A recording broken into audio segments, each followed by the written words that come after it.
Today in our 2012 Dodge Grand Caravan, you're going to be taking a look at, and I'm going to show you how to install the Curt T-connector vehicle wiring harness for 4-pole flat trailer connector. Part number C56331. This is what your wiring is going to look like when you get it. You are going to get a little bundle of wire that you're going to have to take from this black wire coming off your converter box. It's going to go up to the battery. Converter box, this is probably the most important part of this wiring harness. This is what's going to protect your vehicle, your factory wiring on your vehicle from any backfeed from your trailer. If your trailer has a short or something in the light circuits. You're going to have a wire, yellow and brown, that's going to be your driver's side. The green wire is going to be routed over to the passenger side.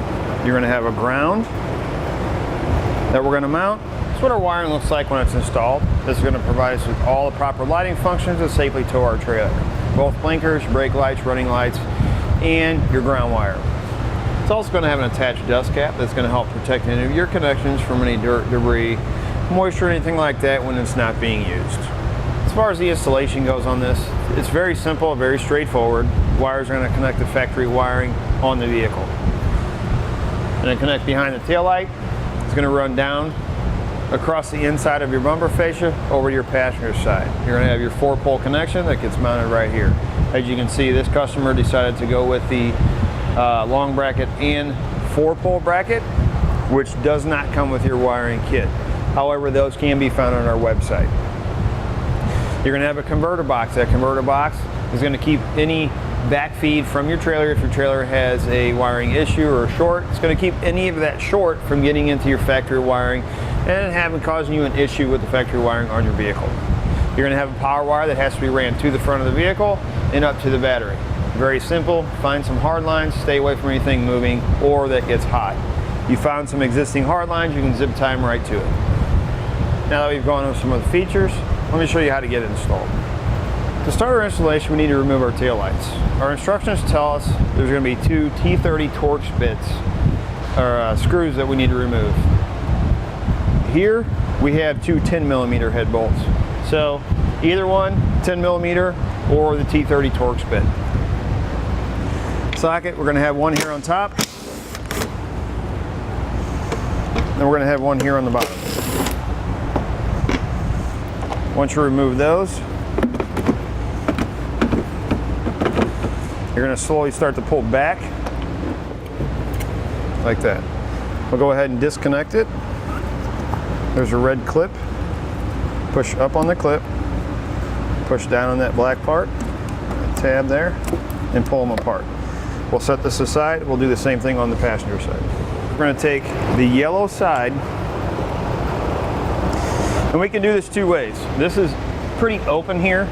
We're going to go back behind our bumper fascia. It's pretty open. We can take this whole thing and drop it there. If you didn't have a lot of room, you actually will take your yellow side and pull it up from the bottom up so you don't have to worry about the rest of this. We have quite a bit of room here, so we're just going to drop it.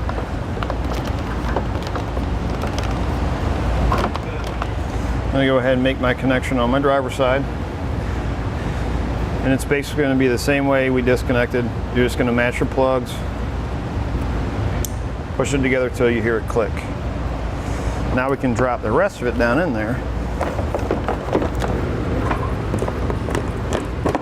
Now that we've got everything down, we can go ahead and reinstall our taillight. Don't forget to lock your red tab.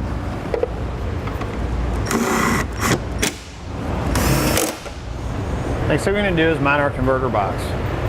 There's a flat spot right up on the inside here underneath our rear fascia that's flat, but we need to clean it off first. Take some rubbing alcohol and paper towel or rag. Make sure that's cleaned off really good. You're going to get some double-sided tape in your kit. Peel off one side, stick it to the converter box. Make sure you press it into place, and then peel off the other side. And we're going to stick it around that spot we cleaned off. Make sure you press that into place also. Next, we're going to take our self-tapping screw, 1/4-inch bit. We're going to mount our ground wire. You want to make sure you mount this on metal, not on any plastic. I'm going to go straight up right here on the bottom of the body of the car. Next, we'll take our black wire. We're going to strip it back. You are going to get butt connectors in your kit.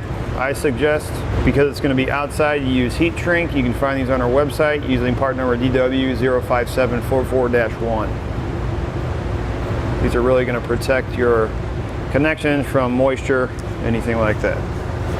Then you're going to take the black wire that comes in your kit, strip back the other side.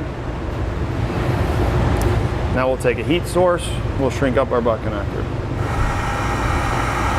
As you can see, I'm using a heat gun. If you don't have a heat gun, you can actually also find these on our website.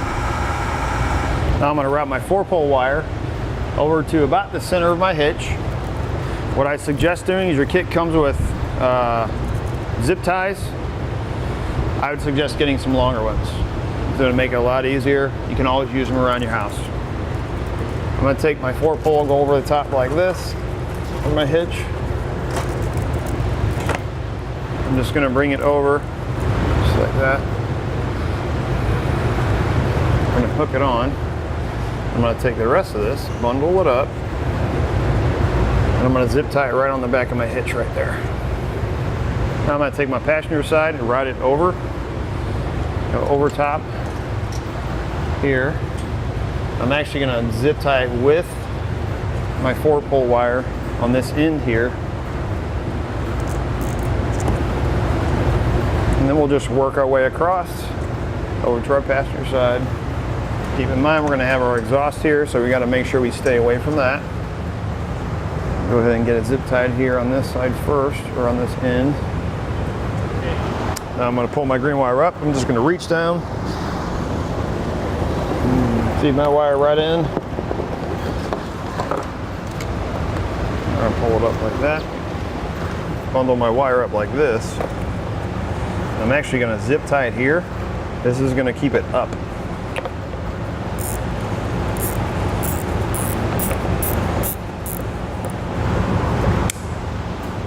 Now we can reinstall our wiring to our taillight.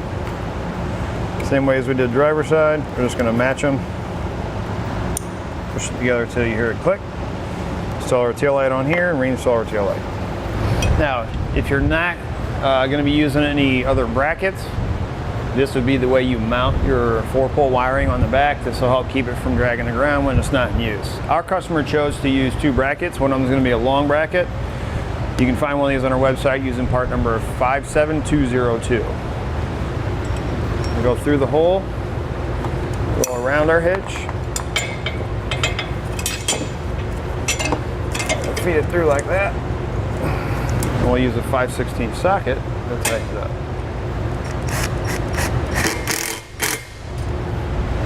Next thing we're going to have is our 4-pole bracket. Match up your holes. Looks very clean. Gives your 4-pole wiring a permanent mounting location.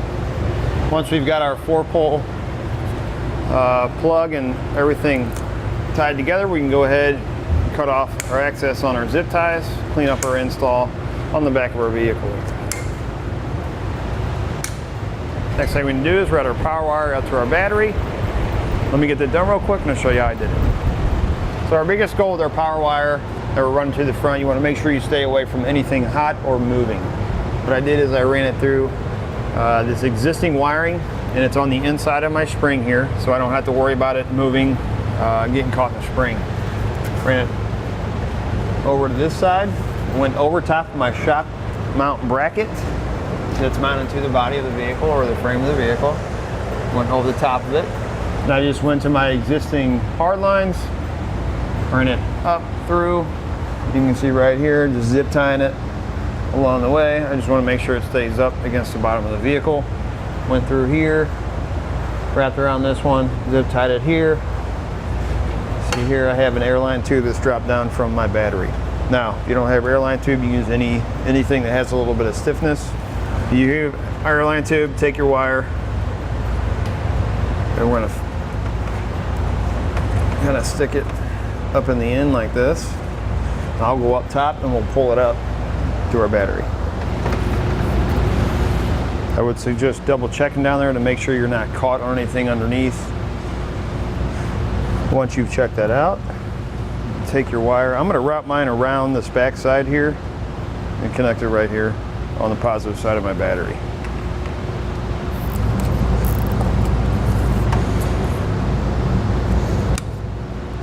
your kit, you're going to get a fuse holder like this. Go ahead and pull off one end, put on your ring terminal, and then we're going to cut this down to size. Cut it about there. And again, we're going to change this out with a heat shrink butt connector because we're outside the vehicle. Now we'll take a 10mm socket, we'll go ahead and remove this nut here on the positive side of the battery.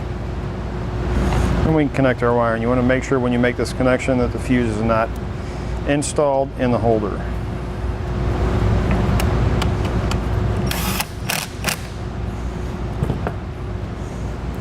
Once you've got the connection made, go ahead and install your fuse. Now we'll test out our wiring using part number I26. Brake lights, left turn, right turn, running lights.